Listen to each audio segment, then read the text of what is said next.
27 aydır zihinsel engelli kalp rahatsız çocuğum kayıp. Halimiz çok kötü. Yani biz hasta çocuğumuzun bir an önce bulunmasını istiyoruz. Kendisi zihinsel engelli. 3 haftada bir mecburi iğnesi var. Yani bu acıyı Allah kimseye yaşatmasın. Çok zor durumdayız. Devlet büyüklerimizden, Cumhurbaşkanımızdan, Başbakanımızdan, Mersin Valimizden, Emniyet Müdürümüzden, Jandarma Komutanımızdan bize yardımcı olmasını istiyoruz. Allah rızası için. Yakup'un kendisi saf, zihinsel engelli. Yani garip bir kuş. Bu çocuğum 27 aydır perişan vaziyette. Biz kendimiz yaşadığımızdan, yani yaşayacağımızdan bin pişman olduk. Yani bu çocuğun hastalığını düşünerek her günümüz acı içinde geçiyor.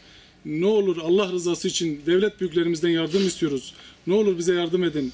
Yani gören, bilen, duyan varsa Allah rızası için bize yardımcı olun. Biz gerçekten çok zor durumdayız. Allah kimsenin başına vermesin. Gerçekten böyle bir insanın, hasta çocuğunun kaybolması insanı çok yıpratıyor, çok zor durumda bırakıyor.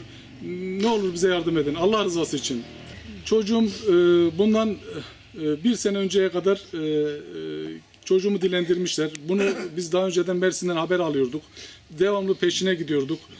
Kendisi zihinsel olduğu için yani bu çocuğumu dilendirmişler. Mersin'in Erdemli ilçesinde, Mersin'in Silifke, Anamur, Mut ilçelerinde çocuğumu dilendirmişler.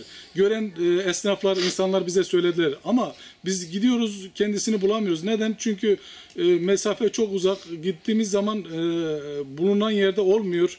Evet, insanlarımız yardımcı oluyor ama bir türlü bu insanlar, bu çocuğumu dilendiren insanlar nereye götürdüklerini çözemedik. Yani Mersin'in dışındaki illerimize de götürmüş olabilirler.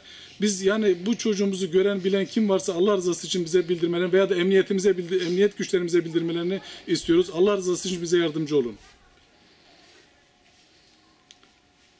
İstiyorum geri getirsinler Allah rızası için. Her umutla sabah kalkıyorum, çocuğumu bekliyorum. Allah korkusu yok mu onlardan, çocuğumu geri getirsinler. Kardeşlerim psikolojileri bozulmuş. Kendimi uyuyamıyorum gece. Rabbim merhamet versin onlara inşallah. İnşallah yola gelirler, getirirler. Çocuğumu geri getirsinler. Onlardan da şikayetçi olmam. İnan ki olmam. Yeter ki sağ selamet getirsinler çocuğumu. 2 sene oldu değil mi? 2 sene 3 ay oldu. 2 ay oldu. Kardeşleri hastalanmış. Biz her sabah uyanıyoruz. Bir umutla bekliyorum geri gelecek diye. Elimiz yetişmiyor, görmüyoruz ama gören varsa, bilen varsa, şu anda bizi izleyen varsa Allah rızası için getirsinler. Ne isteseler de veririz yani, Allah için getirsinler çocuğumu. Hastadır, ne amaçla götürürseler artık bilmiyorum ama hastadır, kendisi bir şey yapamaz. İlaç kullanıyor, hap kullanıyor.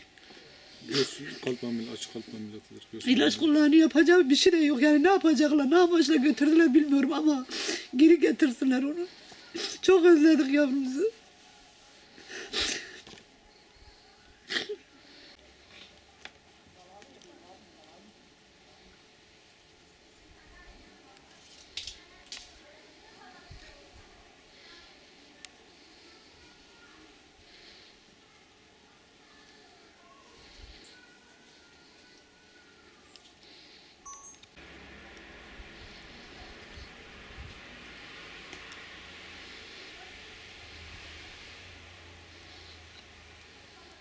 Bu resmini okudum, bir resmi var ya. Buna başlayalım.